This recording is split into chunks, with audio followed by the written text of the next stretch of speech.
up, everybody? Welcome back. All Day Bets. Hot.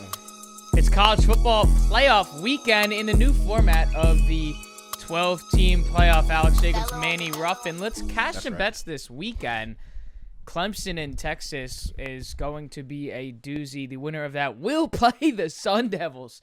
Interesting. We'll see if the plus 320 Arizona State to make the semifinal can get us a cash on FanDuel. Over to the NBA, though. The NBA Cup concluded last night with the Milwaukee Bucks hoisting another trophy. Absolutely. And I said it to you before we started because there's a lot of ratings talk going on, so I'm going to do my little Giannis pitch. I don't understand why Giannis is not one of the most loved players in the NBA. Literally feel good, come from nothing story, like borrowing shoes type shit, went to a small market team, won a championship without a super team, won another cup without a super team, plays. People could raise too much 3-point shooter. How many threes you see Giannis taking a game? Plays defense legit every single. He was playing defense. They were up by like 16. He's still blocking shots. Like he could get hurt doing that.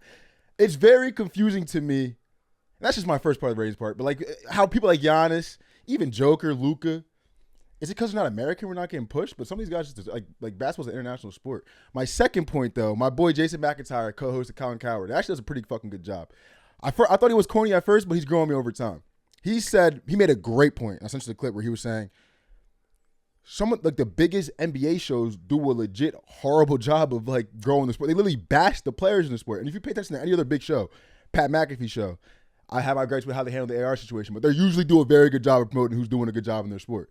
What's the fucking show with the catcher, the MLB show, Foul Territory? You know what I'm talking about? They're kind of smart, but they do a fucking great job of promoting baseball. Any NHL show, the TNT NHL shows.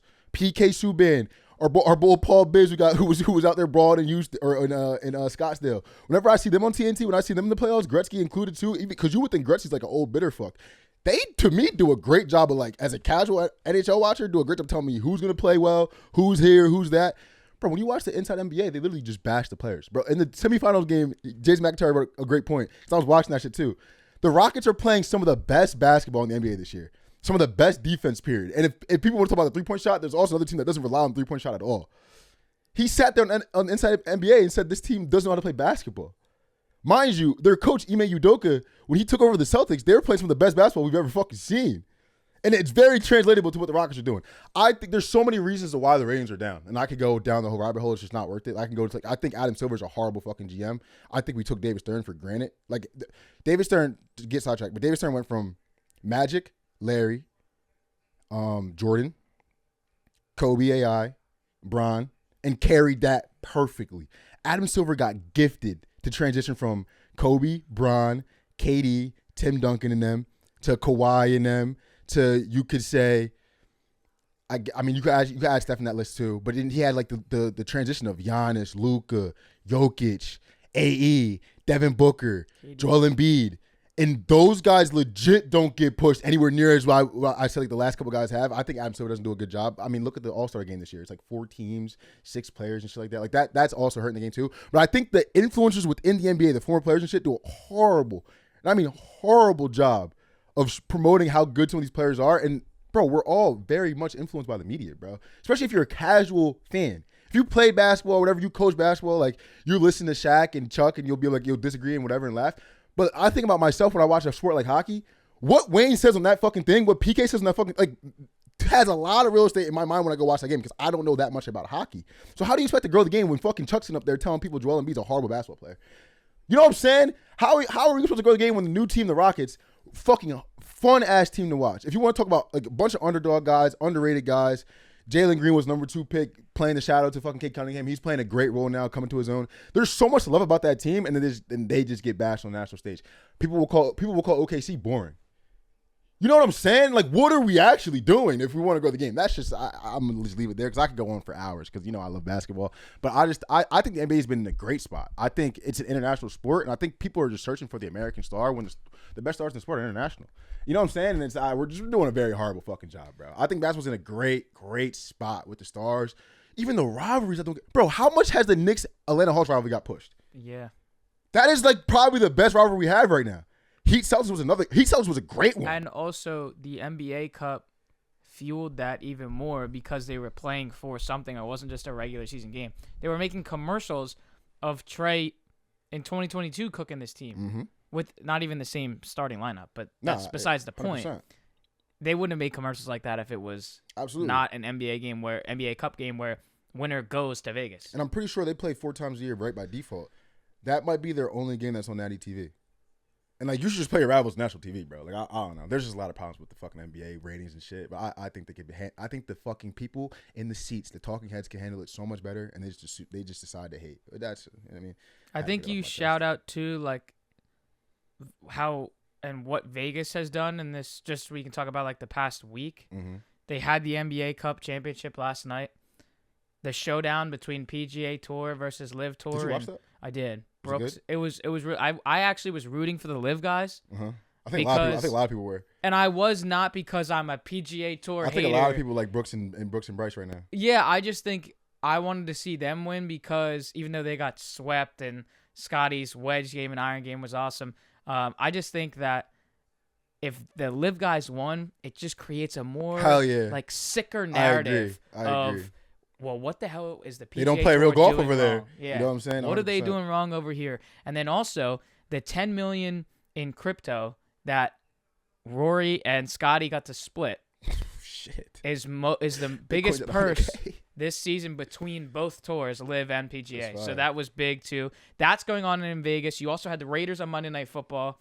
And if you want to like talk about the whole grand scheme of it, like they got the Golden Knights and they came in their inaugural season, made the Stanley Cup. They got baseball coming very, very soon. The stadium's being built. So Vegas is kind of on top. So in terms of ratings for this, that game last night between the Bucs and Thunder was in Vegas. Yeah. Like it's coming. Is it a little bit of a stretch to say that Vegas is turning into somewhat of a mecca for sports? I think it always has been. I think it always should be. I think online betting kind of ruined it. Because there's less of that lure, like I want to travel to Vegas, and that's fucking sad to me. Because I still dream about the Vegas trip, bro. I don't give a fuck. It would be awesome to me. Also, before we get into it, Cody B. I know. What's up? I think it's a great signing. I'm gonna do some nasty shit though. I saw a rumor that he is married or dating John Carlo's ex. Yeah, so we're professionals. We get paid a lot of money to play the sport. That's not gonna be a problem, right? No, there's just a picture that surfaced of both Instagram stories of one when Stanton was dating her, and now I believe that is his wife. I don't want to get completely wrong on that, but I do believe that's Belly's wife.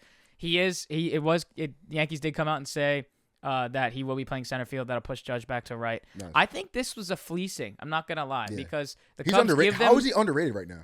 And they have him for the next 2 years. Mm-hmm. Cubs sent over $5 million, and they give him Cody Petit, who is a 30-year-old reliever. I think he's very good, and I saw a bunch of shit on social media of both guys teams needed what they got. There was absolutely, and I think there's I saw a bunch of tweets and stuff all over social media of guys that were kind of praising what Cody was going to do this season, and then 12 hours later he's traded. But I think this is great. I think the next move is Alonso is on potential markets to come to first base. Obviously Walker's there too. Alonso, yeah, holy. So that would be cool. I mean, I would like Christian Walker, I think, but hey. If you can get a little dig back at that'd be wild. Take their polar bear. The rivalry would be so lit. Take the polar bear away, and then you but think about that too, right? So Soto, $55 million this season, and you got Fried, and you got Belly, and you got Devin Williams. And I think that's an insane lineup right there. And I honestly, just for the bang for your buck, I almost want to see Christian Walker over fucking Me too. Pete Alonso, bro. Too. That motherfucker's the most underrated first baseman in baseball, bro. But yeah, fucking let's get into it, bro. Yeah, Brian Cashman just said, he said, I'm not going to just wait a second. Mm-hmm. I have some tricks up the sleeve.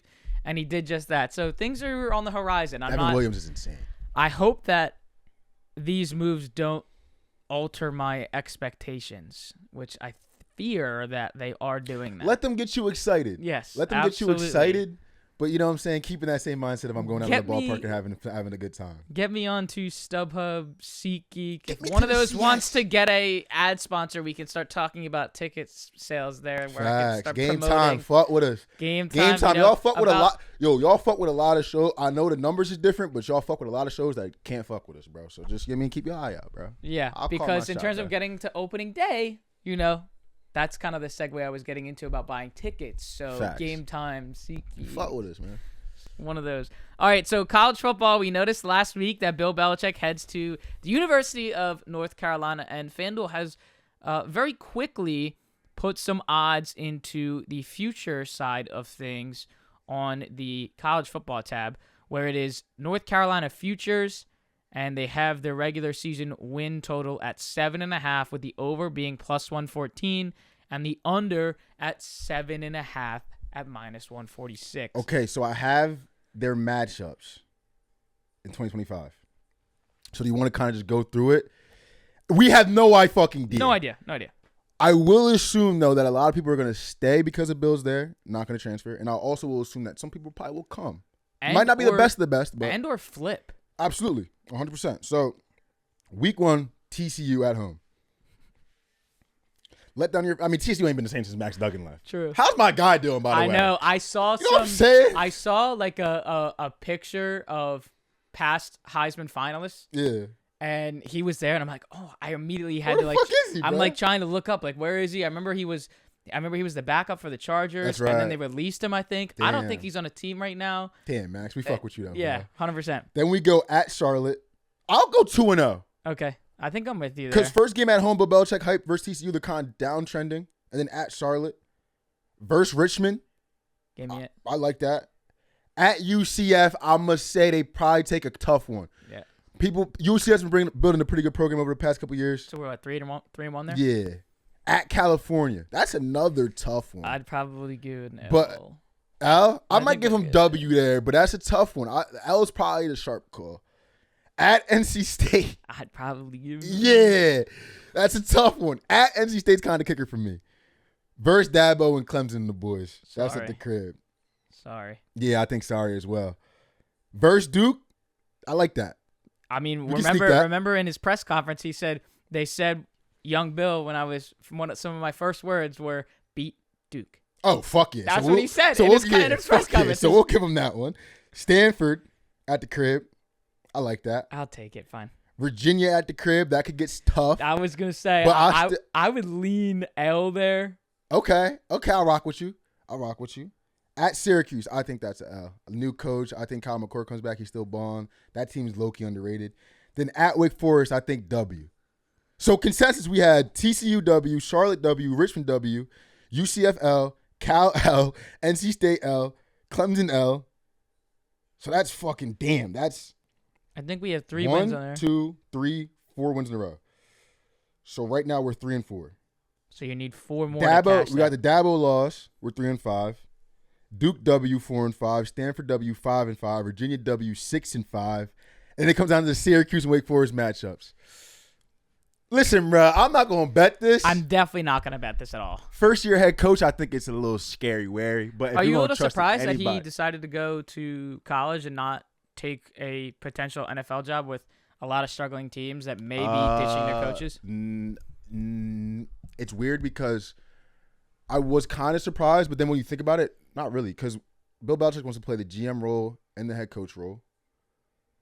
The college football coaches are struggling to deal with the NIL because they aren't usually dealing with people who are getting paid and shit like that. NIL for Bill Belichick's a step, 5 steps down from what he's dealt with in the NFL. He's more than equipped to deal with that shit. And it's North Carolina money. Stop fucking with him. You know what I'm saying? I think he's very, very well equipped to do a Pete Carroll run at UNC. I don't know if it's going to be that good. I'm just saying he's well equipped to do it. Just personality-wise, be able to be a GM and shit. I think Bill has success. I'm going to be interested to watch that shit for sure. I am excited for that. Over to the FCS game. All right. South Dakota State and North Dakota State. South Dakota State is minus 2.5. And North Dakota State on the money line at plus 120, with the over-under sitting at 47.5. Look, I'm going to be very, very honest. We're having fun with this. We are having an extreme amount of fun with this. That's it. I don't know a lot about North Dakota State. or South Dakota State. South Dakota State. So we just saw FCS games on the slate. That's on Saturday at noon. And kind of wanted to dip our toes into the hot water and see. I feel like I'm normally a favorite better. Absolutely. So I feel like I would just say, here's the -2.5. Let's just go. Something I've been seeing. North Dakota State won the matchup this year in October. I think it was 13-9. Revenge game, playoff game. I think the public's on North Dakota State per Action Network. That's not per everything else. That's just per Action Network. So please don't bash me for that. That's not the case. I'm gonna have to bet against my guy Cam Miller, who's the only player in this game that I know. Public's on the dog. That's not in the revenge spot. Shot in the dark. I'll go South Dakota State, bro. Fuck it. Dallas Goddard went there. You know what I'm saying? We got alumni. He might be in the building. I got skin in it because my heart's there. I'll take South Dakota State with my guy Dallas Goddard. You know what I'm saying? Wasn't Wentz the North Dakota State? State? Damn, my fault, C-Dub. Because if I was really talking about my heart, I'll go with C-Dub. That's what I mean. Damn. I'm going to go South Dakota State, though, off the gut feeling. Public on the dog, I don't know. Revenge game, I feel like it's more of a gut feeling. I don't think you need to go in here, and if you are going to touch this game, I don't think you need to go in here. There's plenty of FCS DJs. For sure. I don't know if he is, but I feel like Aiden will be one of them. Like, he would be an FCS absolute locked in, like, you know what I'm saying, just screaming at me for taking South Dakota State. Yeah, and he's naming, like, the offensive line for South Dakota I legit State. only know Cam Miller. I only know Cam Miller in this game. He's the only player I know. Just because we did the research on the one game that they played I forget who they played earlier in the season. That's the only reason why I know that motherfucker. But he's a baller, though. Baller. But I'll go with South Dakota State. There is a huge slate on Saturday outside of these FCS games. Absolutely. That might be the best game, though, on Saturday on the low key. On the low key. Friday night, you have Notre Dame and Indiana. We briefly touched on this over a week ago at this point, just talking about hypotheticals and what these matchups will look like. But finally, we're actually here at the beginning of this 12-team college football playoff with Notre Dame kicking off this college football playoff, hosting Indiana as 7.5-point favorites. And you have Indiana on the money line at plus 225. And on FanDuel, as of Wednesday, we have 53% of the money on Notre Dame and 53% of the bets on Indiana. So you're mainly split here. I feel like a lot of people are going to end up leaning more towards Indiana. I'm on the opposite. I'm pretty high on Notre Dame. Okay. And I feel like, 7.5. Like, can I just buy it down a little bit to 7? Very, very psychotic to do. Do what you wish. Because it's like, then Notre Dame just has to win by a touchdown and an extra point. Like, then I'm not betting on them to win by 2 scores. You don't win any money if they win by that, though.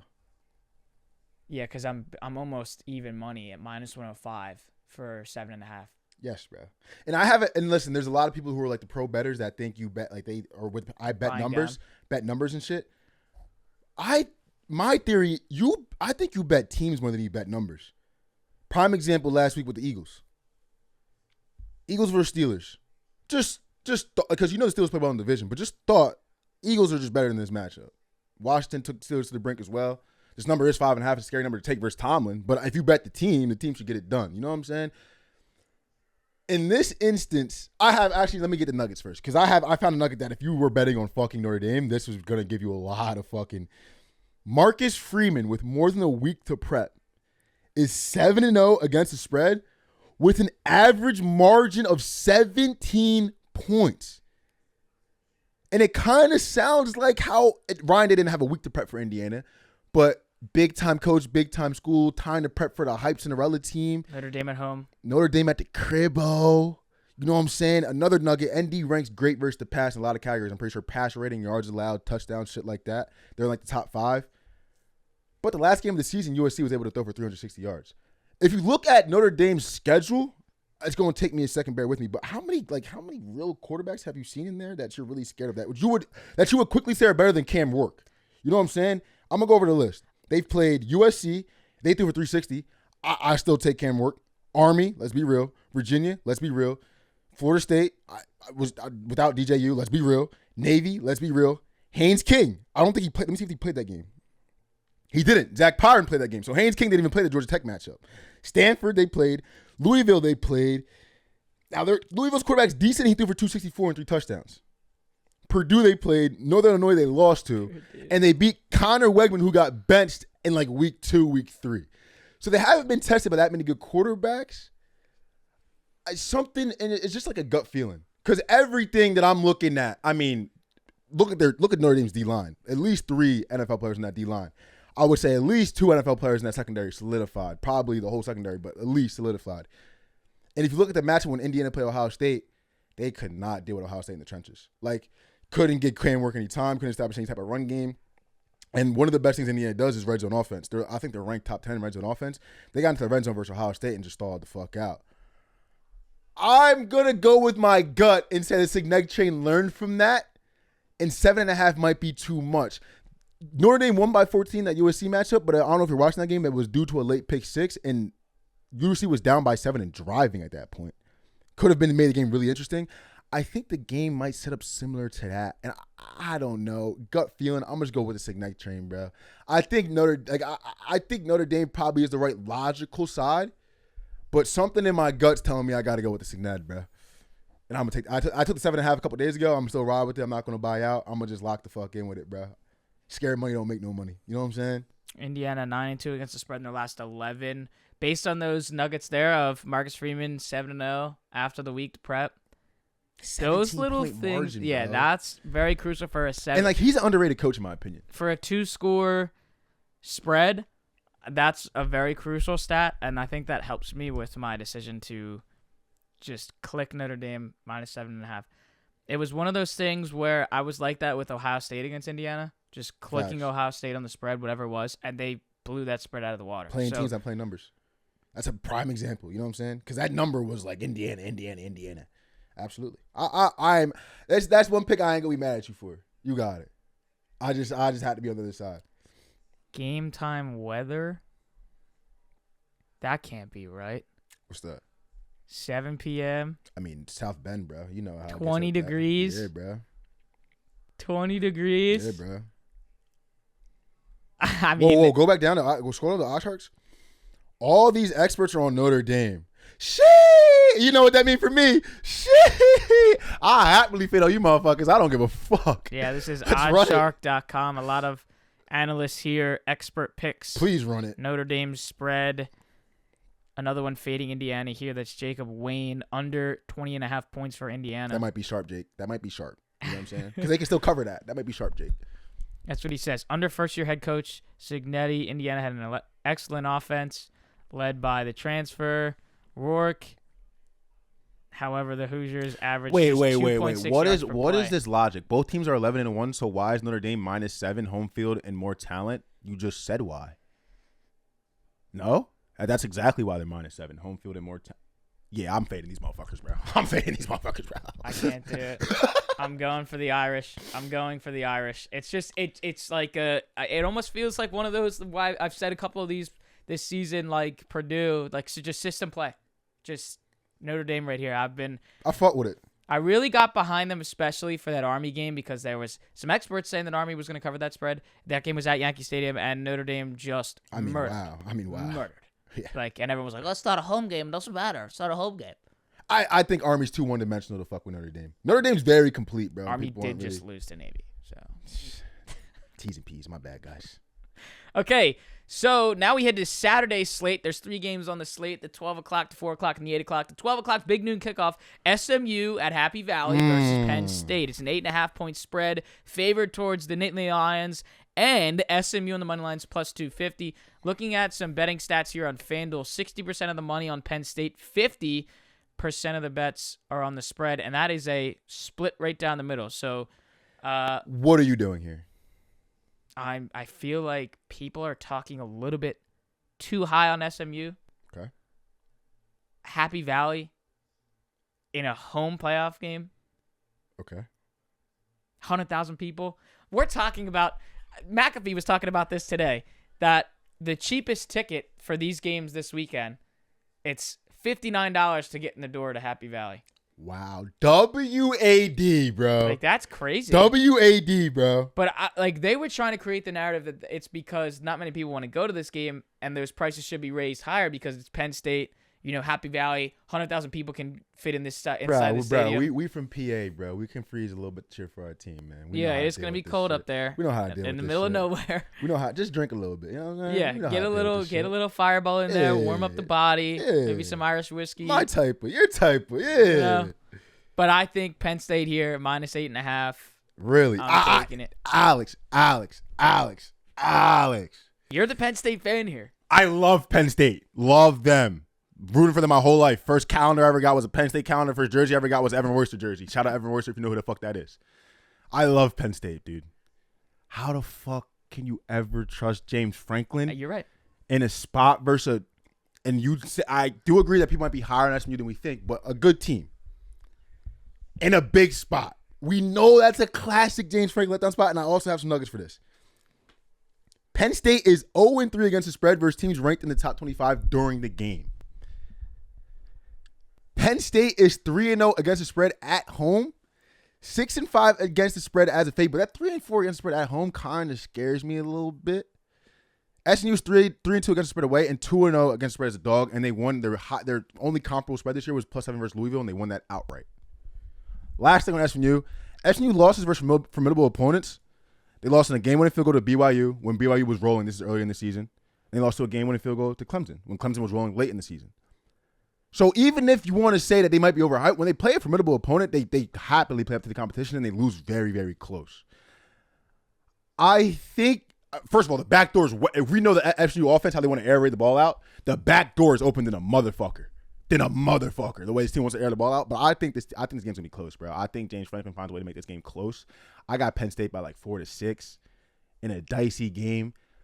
This game, the thing that's interesting, right? Because you look at it like Penn State's defense is very, very good. And you know I have people might watch the Oregon game and think like, oh, they'll be able to exploit Penn State's defense the way Oregon did. I think something happens when these Big Ten teams go to Lucas Oil Stadium. Like you can look at past Big Ten championship scores; they seem to be all high scoring. But I do think if you're SMU, you look at that film and you get so much confidence watching Tess Johnson, watching Dylan Gabriel, watching Trey Ferguson. You know what I'm saying? You get so much fucking confidence. And like I said the week before when I was trying to analyze the game before, where it was like, does this team think the season was dead in the water or over? I think this is a team of destiny. The Pony Express has not been back in so long. You give these guys a second chance going up north in a place that people think none of them want to play in, calling them they don't want to play in the cold, calling out them that they soft, this, that, and the third. I think SMU takes that personal. I think they lose in a very, very close game. And I also think the backdoor, 8.5 for a team that loves to air the ball out and never dies, the backdoor is so open. 8.5 is just way too many points for a team that I love and watch. And I've watched closely in a lot of these situations, and they time again do not cover, bro. There's no way I can trust Penn State in this spot. I'll happily be wrong. Happily. But I locked the bet. It's locked. Tracked on my action. You can go look at it. I locked SMU plus 8.5, and I'm down on that hill. I hope Penn State wins, though, but just the number-wise and the team-wise, I think SMU can get the cover here, bro. I also like the over 253.5. Penn State's hit the over in 4 of their last 5. They murdered that over against Oregon. Obviously, Oregon did a good job putting up points in that game. Lucas Oil, too. Yeah. I really think there's something about Lucas Oil, bro. That's why this over kind of scares me. There was not weather to factor into that game. Yeah, that's kind of why it scares me. But the sun's going to be out. This is noon. Sun's going to be out. But Penn State should be able to move the ball on SMU, and I think SMU will be able to move the ball as well. Another look, too, if you just kind of want to, like in my aspect, is something I was looking at really closely because I really just want to root for Penn State the full game. I was very close to taking SMU first half. That's interesting. If you watch a lot of Penn State games this year, predominant slow starters. Like, that is the story of their season. I think if there is an angle to take SMU, it probably would be the first half. I'm going to go full game because I think it's a lot of points, but I think the first half is a great look, too. Penn State's a predominant slow-scoring team, bro. And you get 4.5. They easily win the first half by 3. You know what I'm saying? 13-10, a little shaky first half, maybe a pick or something in there. I kind of see it going that way. I got 53.5 on the over. That is one I forgot that I did lock that one in at 53.5. I don't hate that. And with the sun being out, I feel like it would be a little bit different if this was like the Saturday night game, 8 o'clock, dark, it's chilly. I got the over there, and then I didn't lock this yet. That 8.5. But you're thinking State, Clemson. But I'm thinking. Oh, my fault. Oh, man, my fault. Thinking Penn State. Yeah, my fault, listeners. I done fucked up the show for y'all. Saturday at 4, Clemson and Texas. Interesting. 11.5 point spread in this game. Interesting. Clemson's money line is plus 340, and the over and under sitting at 51.5. I understand this game is in Texas. I just feel like Dabo in a good spot here after the big win to win the ACC. Mm-hmm. You get 11.5. I think they can cover 11.5. I'm not going to sit here and say that I'm taking Clemson money line at plus 340. I'm just saying I think they can cover 11.5 points against Texas. Yeah, I really want to get there with Dabo on them. I think Texas has a high-powered offense to be able to score. Like here's how I kind of could see the game going.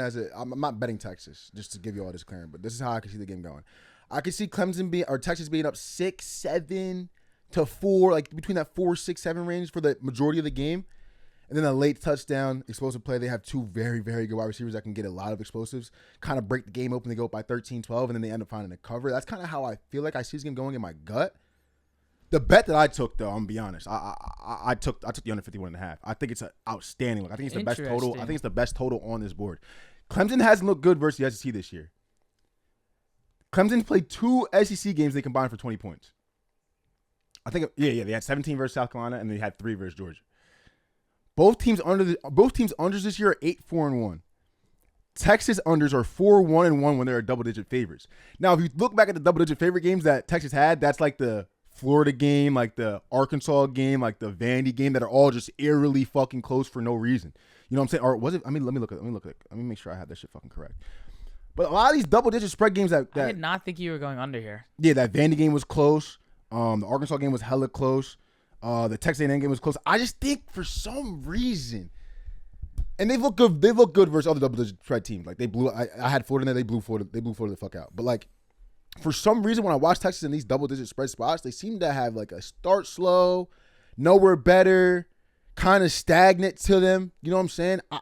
Part of me kind of thinks a lot of people want to see Arch in that offense more than they want to see Quentin Ewers. I've heard a lot of Arch Manning packages are going to add it in this week. I just think with Dabo's coaching prowess experience and that with the stats going towards the unders for both of these teams, Texas not really hitting the overs when they're double-digit favorites as well, playing more of these dicey games. I think the unders are a fucking great look. A great look. That's where I'm at with under 51.5. I lean, it's crazy. I kind of lean Texas. I think it's a great spot for Clemson. I think you have all the reason in the world to bet Clemson. Just look at the schedule for go to Texas. Like, look at that. Like that. Oh, my fault. My fault for Clemson. I don't know why the fuck I said that. That Georgia game scares the dog shit fuck out of me. I don't know if they have it on here, but they lost 34-3. Nowhere near the weapons that Texas has, unless you want to. I mean, besides Etienne. You know what I mean? Etienne is one of the best backs in the country. Okay, you got it. But as far as on the edges and shit, nowhere near the explosive power that Texas has. It doesn't really correlate, though, because how much I like the under, it actually correlates with Clemson. So how I read in the game, it kind of correlates with Clemson. I only like the under, though. The sides are too. I can't get there with any other side. I love the under, though. Yeah, I'm also curious to see. Oh God, the OddsShark guys. The guy likes the under too, bro. Fuck, yeah, man. the OddsShark guys do like under. They like Clemson. They like Clemson under team total 19.5, and they like Clemson on the spread too. I'm eager to see if that does go up by Saturday. We're at 11.5 right now. Do we see that get to 12.5? I think if it goes up, I might bet Texas, bro, because the public's on Clemson and the public opinion's way on Clemson. Yeah, because FanDuel, you have 56% of the money on Clemson and 62% of the bets on Clemson. And that 11.5 is still hanging at -115, so shading towards going up. I really would call, like, I think this Clemson betting is a hype. It's kind of like, it definitely is a hype. It's kind of like Indiana. You're not wrong about that. It's kind of like Indiana though. So I'm not going to contradict myself because I feel like if your gut feeling is like I can't fade Dabo on the spot, I almost completely agree. That's why I'm on the under. But I just feel different about this because in the ACC championship, like, I didn't have a bone in my body that would slightly tear me to the side of taking SMU. Look how SMU came back off of the explosives. You don't think Texas is watching that second half film? Like, we can just gash these guys time and time. I'm just kind of scared, bro.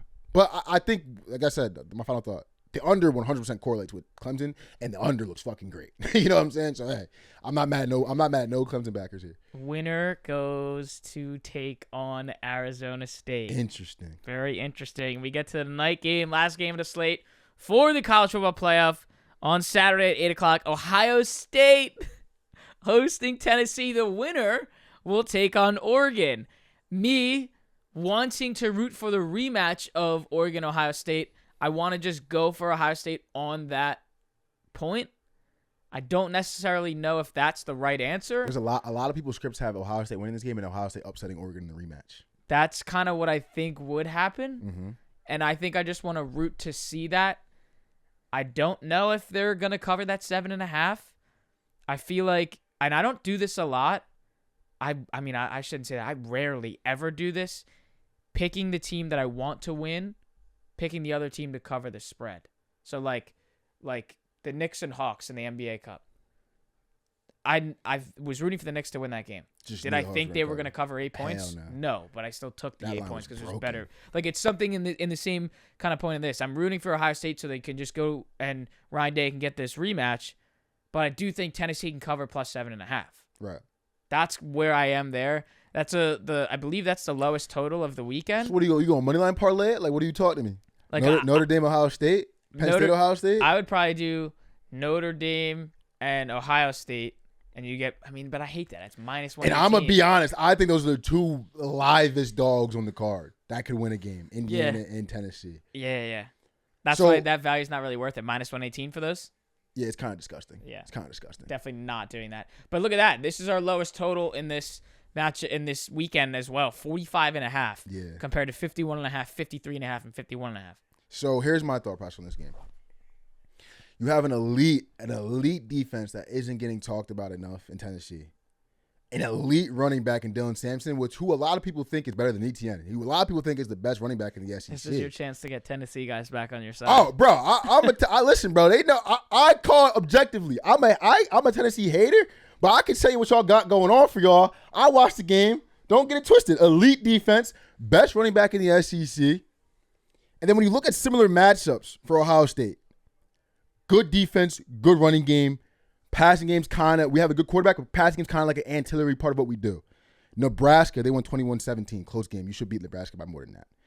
Penn State, close win. They should have lost that game. Penn State had the pick 6. Penn State was rolling. Then we got the classic James Franklin second half. You know what I mean? I can't beat Ryan Day. That's just context. You know what I mean? But Penn State should have won. If you ask me, watching that game, Penn State should have found a way to win that game. And then the Michigan close loss. Elite defense, smash mouths, running the ball type kind of team.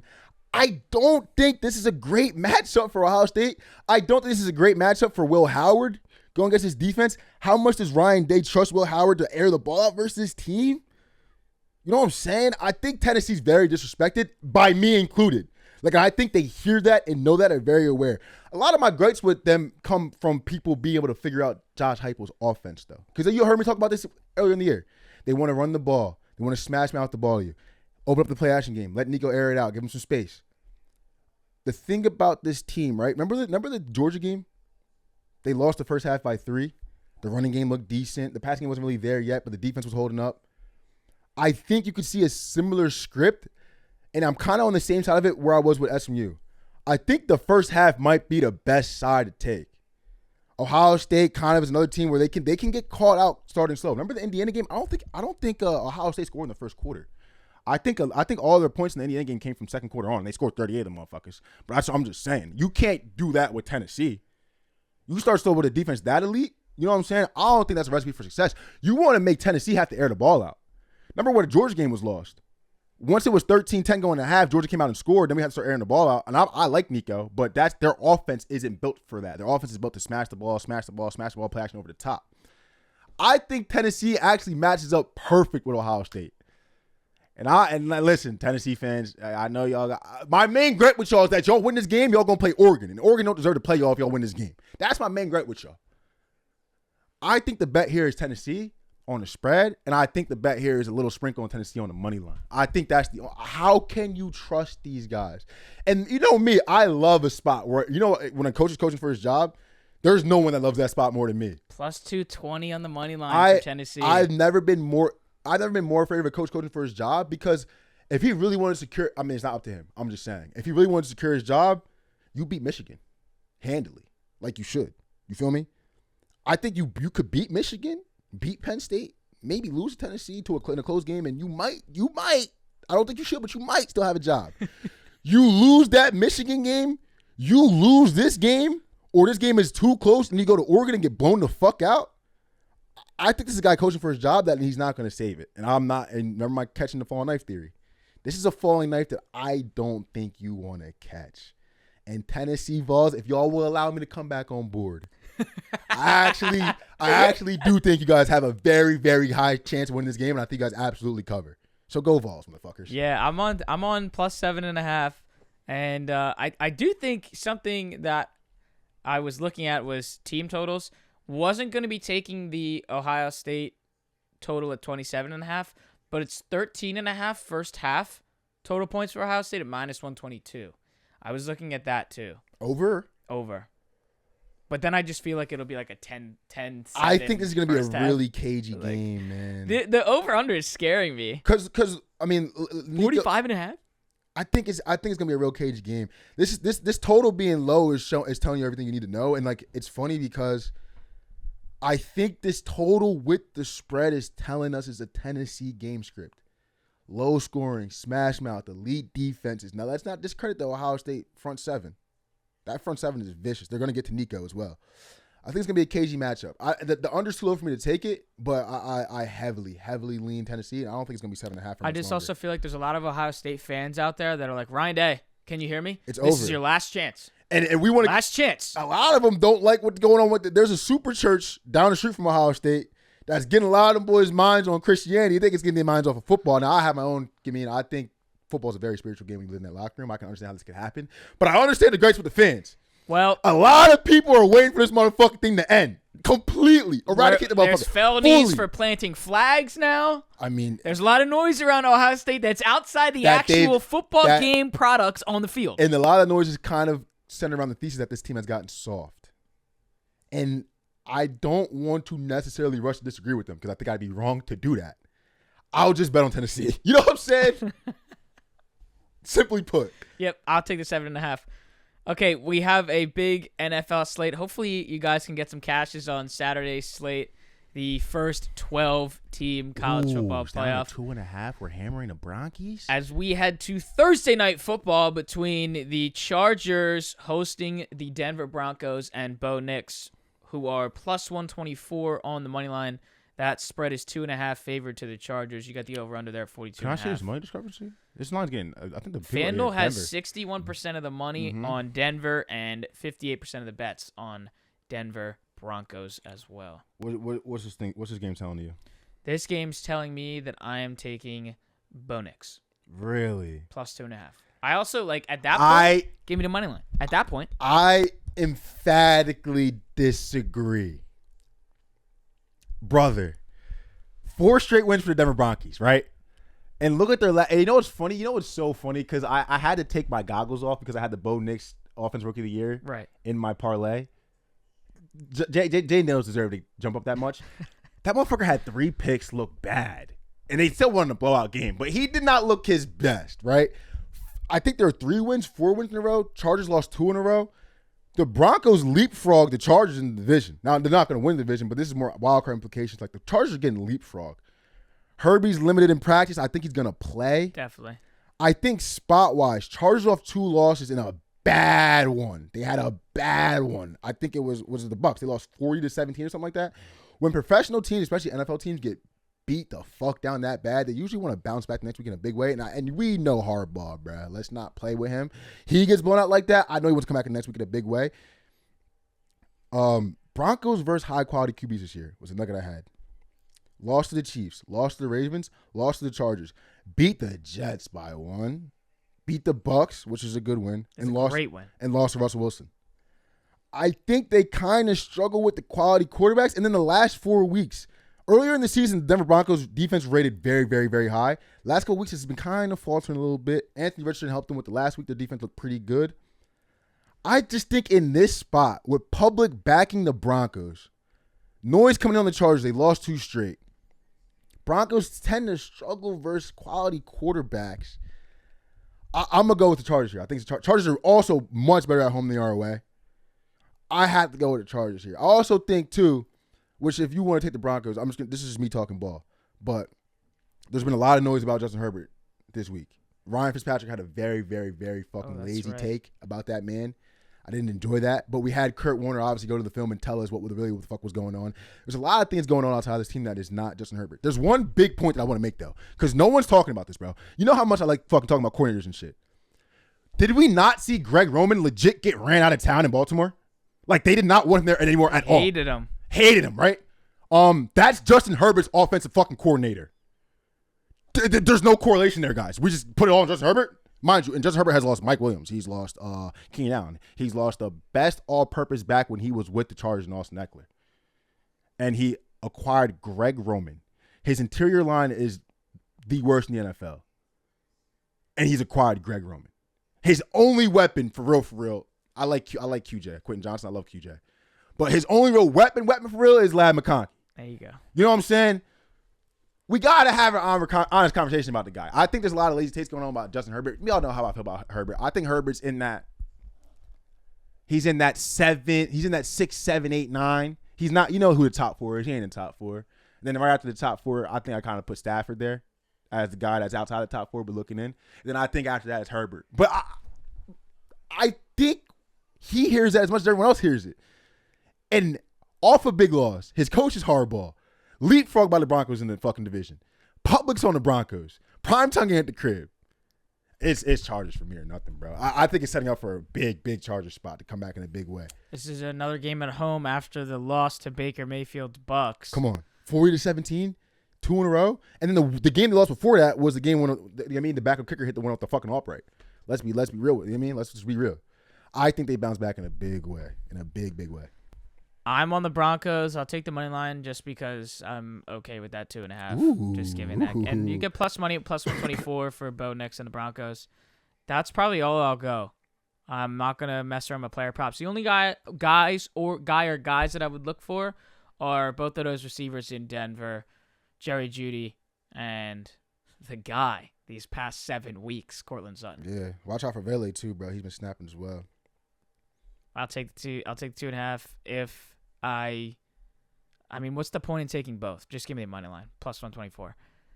Then we go to Saturday, and the spread is now up to 3 for the Chiefs. Patrick Mahomes nearing. I mean, it was plus 2 all week. This line's saying that Pat's playing. Yeah, absolutely. He's playing. Absolutely. -3 to the Chiefs at home against the Texans. Texans plus 132. Does CJ Stroud come in here on a Saturday? Let me see this money. 66% of the money on the Chiefs. 61% let me give a Chiefs. disclaimer to the people that are listening as well. Please do not base what you're betting on off the money. The only reason why I ask that every time I look at a bet is just because it's a very nice thing to look at when you first start. But people who like only fade the public and shit like that, I think that's a losing strategy. But you have to look at the money. I just want to have a disclaimer there. Isn't it fun though to see a Chiefs team that doesn't have to cover 6.5, 8.5? It's 3 points. Doesn't matter. I mean, what was the spread versus Chargers? 5.5. They didn't I think it got bet down.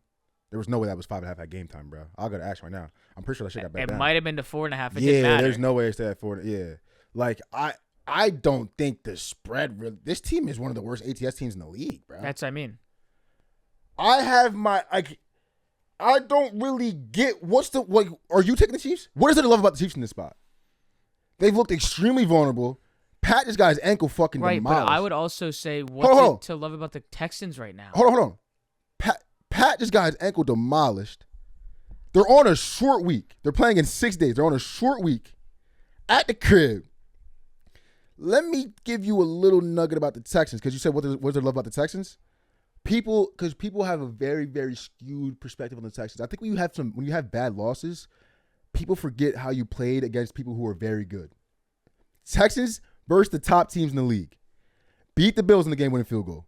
Lost to Packers and Lions on game-winning field goals as the clock expired. 2 games where they feel like they should have absolutely have won. Versus the Lions, they were dominating. They're up, I think, 24 to something at half. Up a lot. This is a classic. We play down the competition and play up the competition spot. CJ Stroud hears the noise. I think D'Amico hears the noise. They obviously have lost the division. They're still seeding to play for. I think off the short week, banged up Chiefs, I'm not running to bet against Pat Mahomes. But we have a team who classically plays with the competition, plays down the competition. Short week, banged up quarterback. 4 days later, they go to host the Ravens too, by the way. The Texans. You know what I mean? That's we hope the Texans win that game and we hammer the fucking Ravens. That's like the thought process. You know what I'm saying? I don't love the Chiefs in this spot. I don't understand why you run the back of a hobbled Pat on a short week versus a team who's clearly played up the competition. I mean, their only bad loss versus good teams, I think, was the fucking, what's it called game? They got beat the fuck down by somebody. Scroll up. One good team they got beat the fuck down by. Who was it? Lost to the Titans. No, scroll up. I think they have a bad loss. Yeah, the Vikings. Beat the fuck down by the Vikings. That's their only bad loss versus a good team. Besides that, they played. I mean, look at the schedule. Every good team they played. Game-winning field goal. Game-winning field goal. Game-winning field goal. You know what I'm saying? I think it's fucking classic, bro. I'm not there yet because I think the Texans are in a comfortable position in their season. And I think the Chiefs still have to keep winning games because they know Josh Allen's on their ass for that 1 seed. But I would not run to bet the Chiefs here at all. I'm Texans or nothing, 100%. And I'm never that with Pat Mahomes, bro. But yeah, and I remember the last time I was like this was the Bills game. I'm probably gonna be on the Chiefs. Look, 3 points. Patrick Mahomes has found a way to not cover spreads, but he's found a way to win 13 games. Absolutely. So I just feel like the only way that this would lose is if somehow Vegas says, let's keep this game close, and then you win this game by a field goal, and you win the game on a field goal, and you win by 2 points. Like, that's how I feel like the only way I'm losing this. Vegas keep the game close for who, though? For the Texans? With Pat Mahomes at the crib? Are you sure? You sure? I can't do this again. The Chiefs, we're seeing every time, especially Dan Orlovsky has done a very good job on Monday mornings of breaking down quarterback play, especially with the Chiefs and how they actually, let's give flowers because Dano, Kurt Warner, and I would say RG3 are the only fucking former players that are legit fair in the analyst. I think so. So shout out. And bro. Dan's just been saying that this team is extremely tough to beat. Oh, absolutely. Like tough to beat for sure. With Patrick Mahomes and his reads, he's gonna do. Travis Kelce is gonna be out there, not even running his designed route just to get a first down, get 6 yards. This team is, again, they got Juju Smith-Schuster out there as one of their top receivers right now. Like, absolutely. This is not, they shouldn't be doing this. The Chiefs should not be doing this. And clearly we're seeing that they aren't necessarily doing that for spread bettors. But if you're talking about just winning the game, it's minus 156. I may even just lean and take the juice. Why the hell not? I may even just do that. Like, is that so crazy? Brain dead, bro. Brain dead. Don't fucking do that, bro. Don't fucking do that. I do think, though, like, if you look at the Chiefs' schedule, they go at Steelers, at Broncos. Right. From a mentality standpoint, you really want to get this one. You do not want to go into that Steelers game off a loss because we think we're going to lose. I think they're going to lose that Steelers game regardless of what happens in this game. And if you lose the Texans game, and then we know they're going to lose that game, the fucking Steelers in that fucking game, you want to go into that at Broncos game, coming off of 2 straight losses, playing for the 1 seed with Josh Allen around your ass. So this is a massive fucking game for the Chiefs. I just think they've been vulnerable all year. Short week, Pat's hurt. Texans have played the Bills, Lions, Packers, all extremely close game-winning field goals on both sides. I don't see how this game's any fucking different. Saturday afternoon, 4:30, the Ravens get their much-needed rematch with the Steelers, who beat them in Pittsburgh on just 6 field goals by Chris Boswell. The Ravens in this game on Saturday are 6.5-point favorites at home, and the Steelers, after their loss against the Eagles, are plus 235 on the money line. Let's remember what we were talking about in that Eagles and Steelers game. The Steelers going into that game were 10-3 and 10-3 against the spread. And the 3 games that they lost, they did not cover the spread. What happened in this game against the Eagles? They did not cover 5.5. It's the same thing. I feel like if the Ravens are to win this game, which I do think they are going to, you bet the Ravens to cover the spread too, because the Steelers, when they lose games this season, just based on these 4 games that they've lost this season, they have not been able to cover their spread. The Ravens just came off a unbelievable showing at MetLife where nobody was in the stands. Unbelievable. In an ugly game, and Lamar played outrageous. And the sad part was they played the Giants, so the game didn't really get a lot of attention. And that's just because it was the Giants. If that was a big matchup like the Bills and the Lions had, we would be talking the same way like we're talking about Josh Allen, about Lamar Jackson. It's just different stages. There's no one at the game. There's not a lot of media attention on that game. And I don't blame them. It's the goddamn Giants. Let's be for real.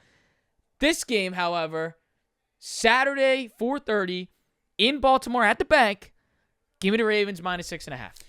Yeah, so this game's difficult for me. I think one of the two biggest factors in this game for me is T.J. Watt's health and George Pickens' health.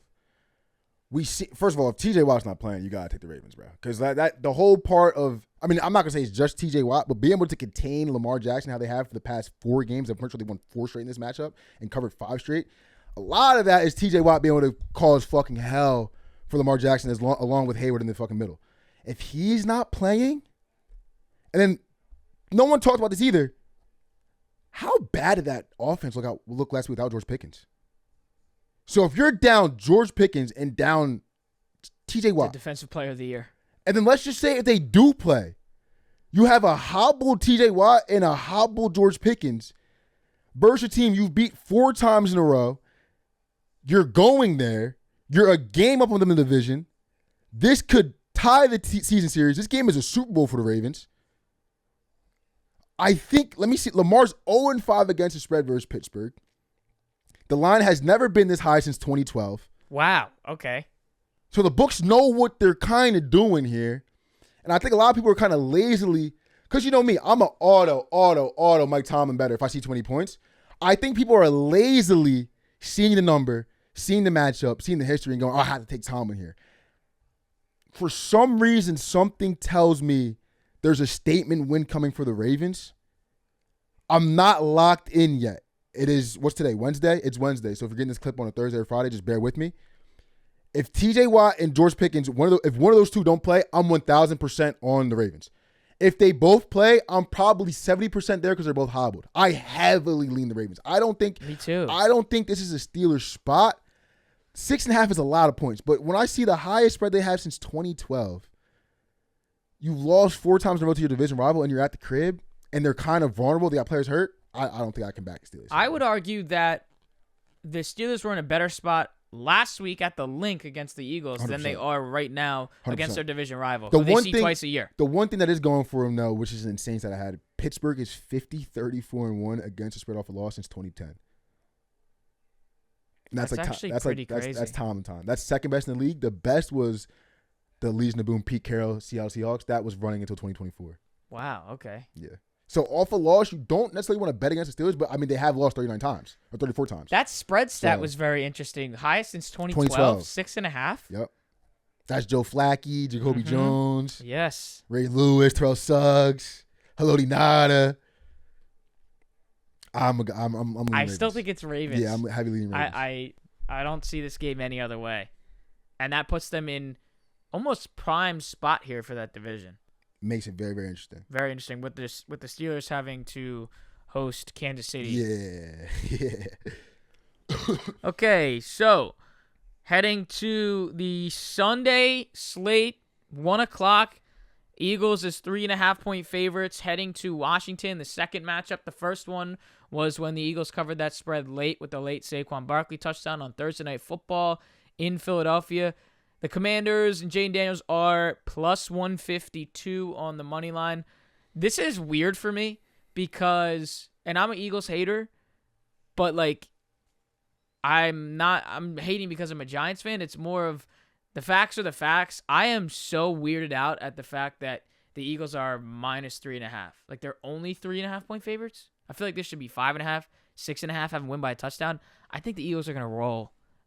We were saying on that Thursday Night Football game that the Commanders were getting a little bit too overhyped. Like, this is the first year that you're doing this. The first year that you're finally getting all of this noise around you guys because you got your guy. You got your franchise quarterback. And there was clowning about the Giants not taking a quarterback there, and Jaden Daniels was the best guy on the card without even giving any sort of light to Bo Nix. I'm in the same boat here. I am continuously going to be and stand on the fact that the Commanders are not as high as this pedestal that they're being put on. I think the Eagles are just going to roll again like they did against the Steelers in a spot where everyone was like, you haven't played a team like the Steelers. You haven't played this kind of defense. TJ Watt's going to beat Lane Johnson's going to force Jalen Hurts to put himself in uncomfortable positions. He's going to have some bad throwing errors. He did the complete opposite of that. The team did the complete opposite of that. A.J. Brown's connection is back like it never left, and they said there was no problems. They did the touchdown dance. They didn't even have to use Saquon Barkley like they normally have for the entirety of the season because they showed what happens when you put A.J. Brown in man-to-man, one-on-one coverage. Preacher? It is just unbelievable that this is 3.5, and the fact that it's minus 118 favored towards the plus 3.5 for the Commanders makes me even love it even more. Preach. If you look at the stats on this as well, 75% of the money and 72% of the bets on FanDuel on Wednesday don't care. on the Eagles, and like you just said, I don't give a flying fuck. Eagles minus 3.5. That's where I am. Preach. Do I even have to go? My guy just fucking snapped. I do have a lot of really good nuggets from this game though. Zach Ertz, I don't know if you were watching the game last week, had that little seam down the middle in the red zone, hit his head pretty hard, concussion. In concussion protocols, we don't know if he's going to play. But, I mean, in a game versus a defense like this, you would think Zach Ertz is huge. And then Noah Brown's also on the injury report, questionable. I mean, if you lose another weapon, we saw what Quinyon did to Terry McLaurin last time they played. If you lose two weapons in the passing game versus Eagles team, I don't like it even more. Another nugget. All of Washington's losses have come against top 11 rush defenses. B-Rob in those games has gone for less than 4 yards a clip. And that's a big factor in all their wins. When he's going for more than 4 yards a clip, their run game's been active. They've won most of those games. They failed to do so versus Tampa Bay, who's 11th, Ravens, who are 1st, Pittsburgh, who's 4th, and Eagles, who are 7th. All four of those teams held Brian Robinson to under 4 yards a carry. I think it's going to be a little bit of a repetitive theme here. I don't think they do too well versus the top rush defenses. And honest to God, like, I mean, as an Eagles fan and as a fucking Giants fan living in Philly, why do people on the outside think that it's time to bet against the Eagles when the team is galvanized? Like, it's like a very backwards theme. You want to bet against the Eagles when it's quiet, when everything seems cool, when they're comfortable. When they get galvanized, when the media comes on their back and people are coming for the quarterback, coming for their coach, coming for more than, like, you do not want to bet against the Eagles. Exactly. You do not want, and if anybody, Jalen fucking Carter, come on. You do not want to bet against the Birds when they're galvanized. Brandon Graham and Big Don went to Jalen Hurts' house, I think last week, and told him, like, hey, man, like, you got to connect a little bit more with the team. I heard he met with the line about 3-4 times. He met with Sirianni about 3-4 times. I think that came to show you in the Steelers game. I think when this team's galvanized, you just do not want to bet against them. Pros, I'll be honest with you, pros love the Commanders. Good. I think it opened at 4. It's at 3. A lot of them think it's going to go down to 3. I mean, at 3.5, a lot of them think it's going to go down to 3. I think the pros are just severely wrong. I don't think they have a good pulse on Eagles football like we do. This is not a team you want to bet against in this spot, bro. It's Birds nothing for me. Birds are absolutely nothing. I was going to say I might alt the Birds up, but like, shit. Like, this team's galvanized, bro. We know how this shit go. The Lions are 6.5-point favorites in Chicago on Sunday in a spot where Caleb Williams is looking and having some, I guess, body language like he did at USC, and the complaints that some analysts had about his mind and his mentals being quote-unquote soft. But the Lions did lose yet more players for the rest of the season. Mm-hmm. And this line's 6.5 in Chicago. Probably going to be cold. I don't know the exact weather report. Mm-hmm. Not ever going to say that the Chicago Bears would win this game, but they did cover on Thanksgiving at Ford Field. So, with some injuries, with even more injuries to the Detroit team. I was going to say, I'm about to rattle them off. And you're in Chicago? Brother, in the last month, the Lions have lost Anzalone, Hutch, Melifonwu, Derek Barnes, Malcolm Rodriguez, Carlton Davis, and Khalil Dorsey. And they've lost a lot of their backups as well. I just named a lot of the top guys. Are you leading Bears? I'm leading. I didn't think you were going to be doing Bears. I didn't think I was going to be either, but I was on the Lions on Thanksgiving in a spot where I thought the Lions were just going to murder them. Mm-hmm. And Bears actually almost had a shot to win that game. Absolutely. Eberflus wasn't an idiot. Absolutely. And I was all over the Bears in that game. And one thing, too, right? So this is an interesting nugget. Bears are actually 4-1-1 against the spread at the crib. Second thing, in November, they played the North 3 weeks in a row. Now, I don't know if you remember the McAfee show when Brian Urlacher came on, but he pretty much was saying, like, we could lose every game of the season if we beat the Packers and or play well versus the North. Like, that's pretty much all that matters for this team. And, I mean, you could kind of tell there was a stretch. This November, 3 weeks in a row. They play the Packers. They lost 20-19. They play the Vikings. They lost 30-27. Then the Thanksgiving game versus the Lions. They lost 23-20. Now, second time around, they play the Vikings. They got blown the fuck out. Now, you could put that there. I kind of have a theory because when Thomas Bryant came in for Eberflus, the last 2 weeks they got blown the fuck out. I think there's been an adjustment period. I don't know. You know what I mean? I think this has been a little bit of adjustment period. Usually you think when the interim coach comes in, it's like a little hot start. But I think the same happened with Rizzi, where it was like the first game was a little weird. Then we kind of went on a run after the first 2 games. I think it could be similar. Also, those teams that I mentioned in that stretch where they played them close. Yeah, absolutely. No, absolutely. And when those teams that they played, the North teams, the 3 teams in the North, the Vikings, the Bears, the Vikings, the Lions, and the Packers, how they've lost those teams by combined points of 7, 3 teams in the North. Those teams have a combined record of 34-8. I'm not saying that the Bears, you know what I mean? I'm just saying for some reason the Bears can actually just get together versus the North in some spots. More consistently than not that they have this year. 90% of the money on the lines. Jared Goff's going to Chicago. We talked about how many people he's down in the offense. He's also down Monty. Now, I think Jahmyr Gibbs is going to go off. I think it's good for Jahmyr Gibbs, but going to a cold stadium where we know Jared Goff is more comfortable inside, team playing for nothing but spoiler. We love the spoiler for the number 1 seed. Nothing really matters to them anymore but winning a game in the North. This spread's 6.5. It's kind of lower than I thought it would be. With the public absolutely hammering the Lions, and it hasn't moved. It's sitting at 114 right now. The books are trying hard to keep that motherfucker at 6.5. I mean, I strongly lean. Like, I think the Lions are gonna be everyone's money line parlay, everyone's 6-point teaser. People are gonna be running to bet the Lions. I think, like, you want to talk about trap of the week? I'm not comfortable putting the Bears as a trap team, but no. I mean, wow, it is setting up to be the trap of the week. It's definitely a lean towards a trap. I heavily and I don't know what my record is on what I've said trap of the week on this channel, but I think it's pretty good. I think it might be 2-0, 3-0. Oh, no, we lost the Eagles one. The Eagles fucking slammed the fucking Rams. I think this is another one where it could be a trap of the week, and I heavily lean Bears, and I think I might get there on Sunday. Bears plus 6.5. I think I may get there too. And then you look at the Niners in Miami against the Dolphins. This line is sitting at 1.5 favored to the Dolphins, and the 49ers are plus 100 on the money line. Yeah. I don't know if this is 425 on Sunday. 61% of the money on the Niners and 53% of the bets on the Niners. I don't think this is a game that people are necessarily running to go watch and or bet. See, I'm not running to bet it, but I'm running to watch this game. I looked into this game and I couldn't find an edge anywhere. Why also? But that makes me way more intrigued to watch the game. Why? I saw this earlier today. Okay. Why is Tyreek Hill tweeting this? I hope this was his account. It's time for me to go, coach. That was 2 hours ago on Wednesday at 10:49 a.m. What is that? What is that? Could mean it's time for me to go off. It could mean it's time for me to leave. I don't know. It's some cryptic tweets. I don't know what that means. I don't know what kind of... I mean, does that mean he's going to go off? I would like to take it like that. I mean, when you look at it, Jalen Waddle left the game with a knee injury, hobbled off the field. I think they said it's not serious enough to require surgery, but is it serious enough that when my star wide receiver tweets it's time to go, we have to give him the ball every fucking time? Yeah. Because Jalen Waddle's hurt. So I think Reek props could be valuable in this spot. I'm be honest. When I look at this game, right, Niners have gotten healthier. They gotten their team back. And there was that everyone thought would be the Kumbaya week, which was last week. Debo, it's time to get the ball, do this and that. I mean, they looked fucking horrendous. The only thing I think they did have going for them was that defense looked good. I mean, the defense could have won that game for them because Stafford could want to lose it at some points. I can't find an edge with this game.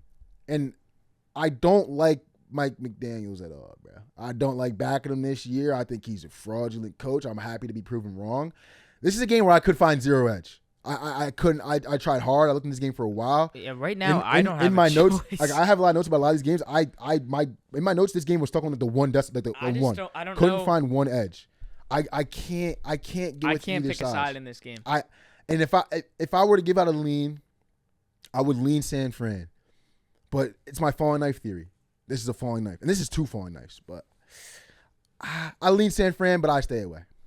I stay away totally, even though Tua with the unbelievable, unfortunate interception to Stingley there. It was kind of ripped out of Tyreek's hands. Mm-hmm. Tough loss. We haven't really been seeing a lot of tough losses and or just generic losses for the Dolphins since Tua was back at home in Miami. My lean, I feel like my gut wants me to say the 49ers here, but I feel like I'm leaning more towards Miami in a spot where they just lost. Mm-hmm. And Tua said in his press conference, you find out a lot about your group in the locker room if guys late in the season when you're basically out of it are not necessarily talking about our trips to Cabo and our trips to Cancun. Bro, I'm telling you, still trying to play to win. I've said this about a couple teams on this show. I don't think people take it really serious, but bro, when the team is bad, there's only a couple teams that are okay with continuing to play bad. Like the Giants are actually tanking, but there's still plenty of guys that are playing for contract spots on the next team. That is that's a very real thing. Just because your season is over does not mean your career is over. You put bad shit on tape here. You have a bad attitude on the sideline. You're not cheering for your guys in games where you're down 17-10 trying to make a comeback. The next coach or Mike McDaniel's going to look at that and cut the shit out of you. That's why with this game, it's hard for me to find an edge because there's still a lot of people playing for a lot of shit here at play. It's just so hard. I also, can we get sidetracked for a second and go back? Because I meant to say it when we were going over this game. The Texans Chiefs game. Why not the under? Yeah, you're right. Why not the under? 2 top 5 defenses.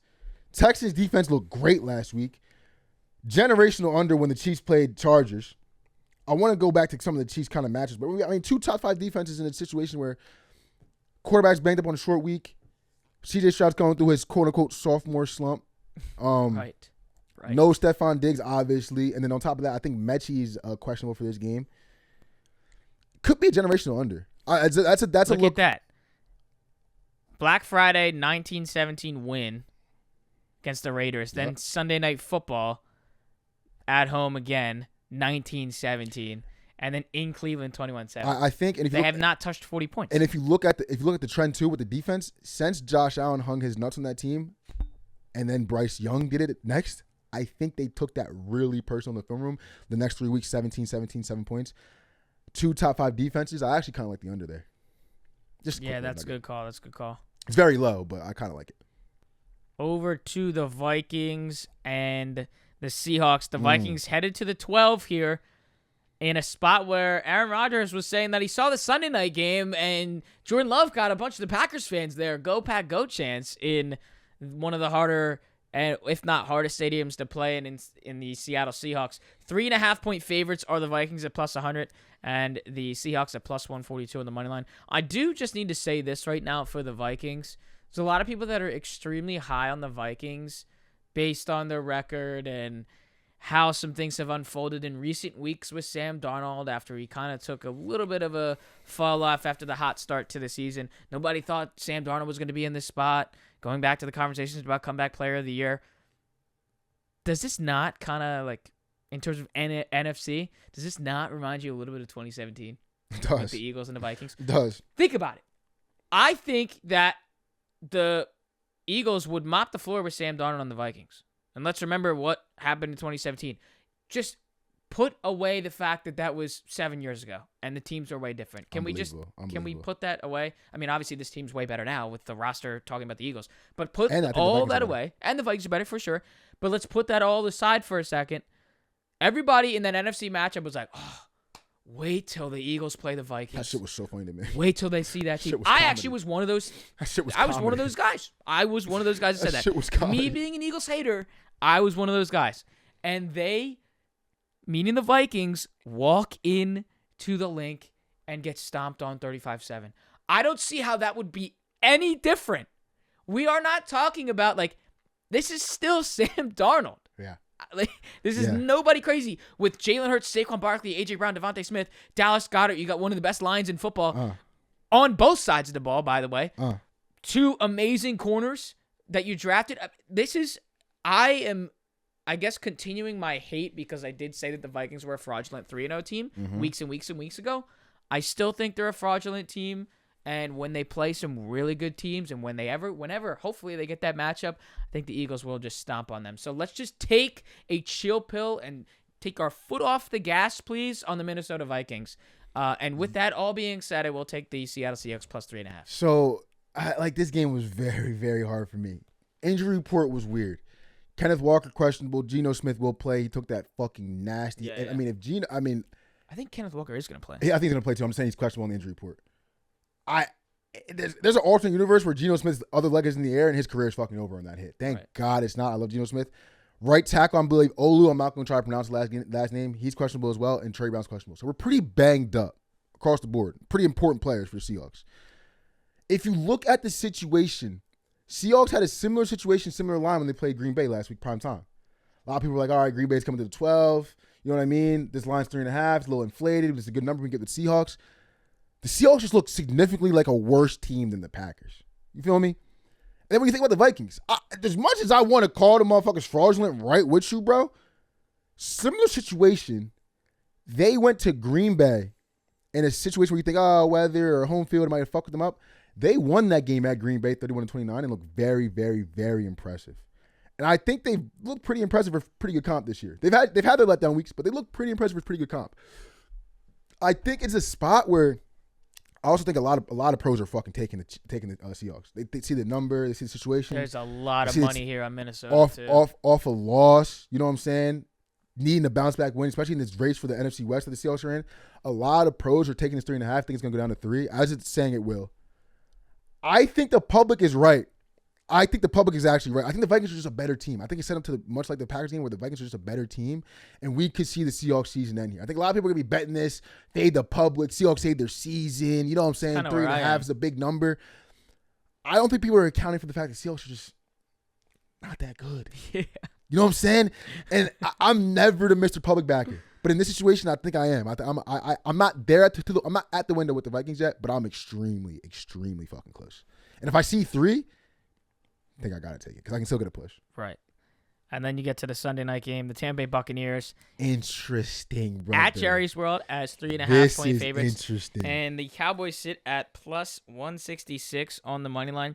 Just briefly to kind of counter my point about the Eagles dog walking the Minnesota Vikings. If I'm an Eagles fan, I'm more scared of Baker Mayfield and the Bucs than I am of Sam Darnold and the Vikings. And that is just a blatant fact. I don't think so. I mean, I think a lot of Eagles fans carry that sentiment, but I think so much of that last year had to do with but even regardless, I'm more scared of the Bucs than I am of the Vikings. Like, I understand that. I just context is I guess your point's correct. I just think with last year too, just going to Tampa Bay and Tampa Bay coming here with Brian Johnson not be my OC anymore. For sure, you're right. And the team being healthy. I think it's just a whole different context. But no, I think you're probably like Eagles fans. You talk to most Eagles fans, 100%. They'd rather see fucking Sam Darnold than Baker Mayfield, 100%. I'm on the opposite side. I think this is the year to get Baker in them, but we can get to the game. And to the game's point, 3.5 for the Bucs. Give me that. Give me all of it. I'll take it even if you want to go to 4.5. I'll take it even if you want to go to 5.5. Primetime Sunday night, Baker Mayfield in a fun spot under the lights. Give me the Bucs. I don't see this game going any other way. I'm sorry to the Dallas Cowboys fans, and Micah Parsons, the hype train's over. Hype train is over. I don't know if it's a hype train. I just mean from when they, you had the Thanksgiving win. That's what I'm saying. Because here's my thing. Something that has not been talked about because probably the Cowboys are bad, but most of the season has been solely on Trayvon Diggs. I'm talking the secondary. Yeah. The last 4 weeks since they had Deron Bland back, they're 3-1, and you could make a strong argument that if we just do our job on special teams versus the Bengals, we're 4-0 with Deron Bland back. That's an interesting nugget I don't think a lot of people are talking about. Also, another thing that people aren't talking about, I have a couple nuggets about the Bucs off of big wins. This is a letdown fucking team. They love getting big wins, but then they follow it with big losses. Beat the Lions. I think that was week 1 or week 2. Week 2, I believe. Then they lost to the Broncos. Beat the Birds 33-16. Then lost to Atlanta. Beat the Saints 51-27. Then lost to the Ravens. Beat the Chargers 40-17. That's a neat little trend. Finish the riddle. That is a neat little trend. I like that. Going to Jerry's World. Interesting. They're 3-1. Should be 4-0 with Deron Bland back. Obviously, they don't have much to play for, but they're playing. If anything, it seems like the Cowboys are actually playing for each other, which is something that you can't say about a lot of Cowboys teams. Micah Parsons did say that. You can't say that about. They are obviously playing for each other. Huge letdown spot for the Bucs. I'm not to the window with it. You know how many times Cowboys have burned me in this situation. I'm not to the window with them yet. You know what's funny too? It's like a situation where, like, remember, like the bet when they played the Bengals was 100% the Cowboys. And the Cowboys still found a way to not cover because of special teams and the touchdown. And Jamar shouldn't have scored, but it happened. You know what I'm saying?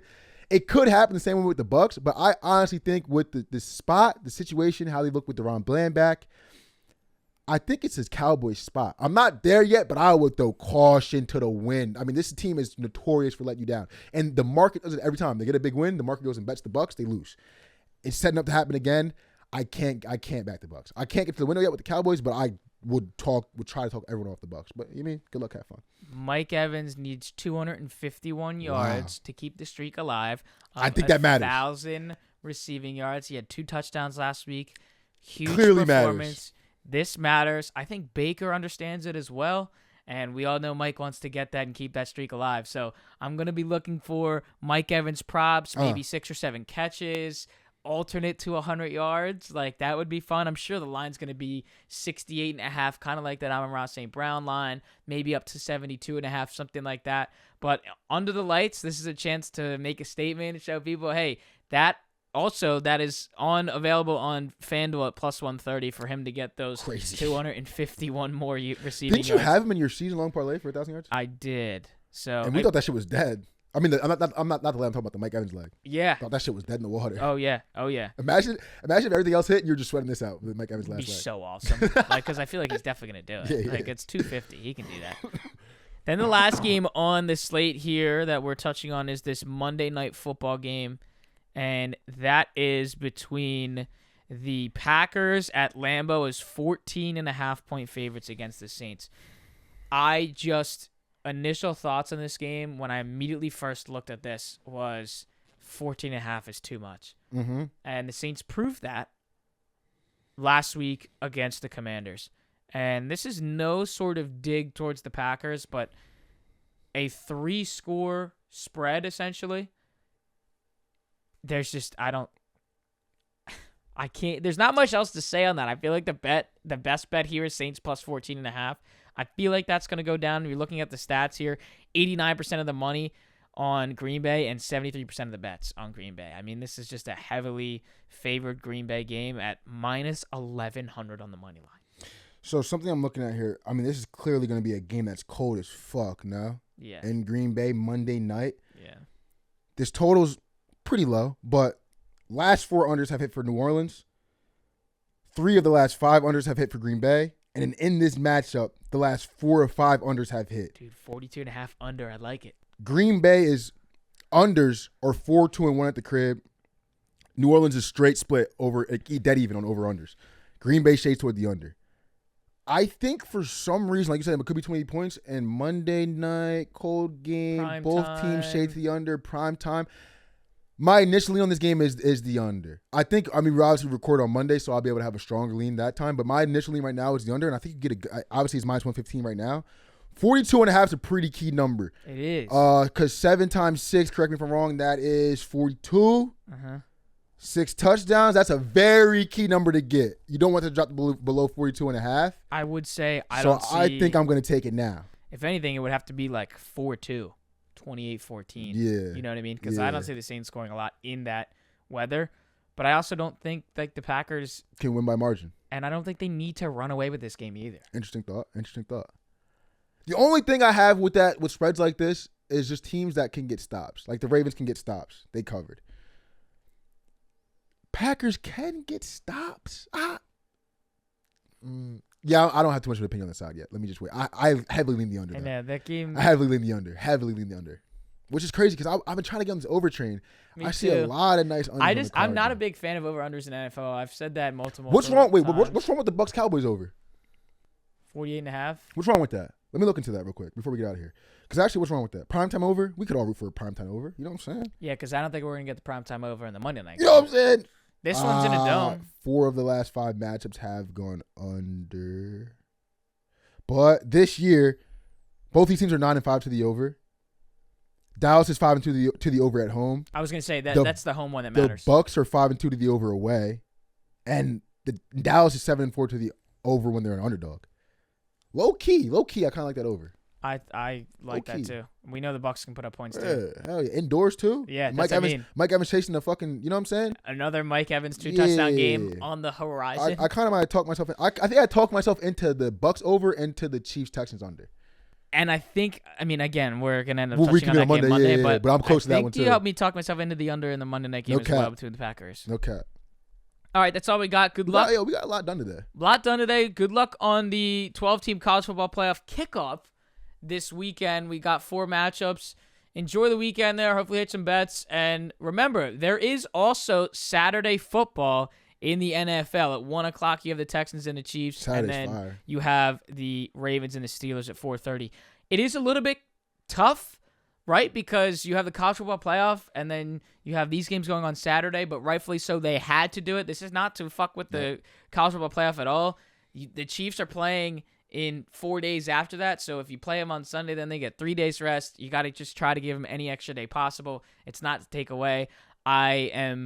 I feel a little bit for these NFL games because I know a lot of the viewership is going to be towards college football playoff. But it is what it is. If you did watch this on YouTube, make sure to drop a like, comment. Do not forget to hit that subscribe button and Apple Podcasts, Spotify. We love you and appreciate you. Hit us with those ratings. Alex Jacobs, Manny Ruffin, All Day Bets. We'll see you after the weekend. Hit some bets, college football playoffs, Please. And the NFL. See you guys soon. Go State, go Birds. State don't cover. You hear me?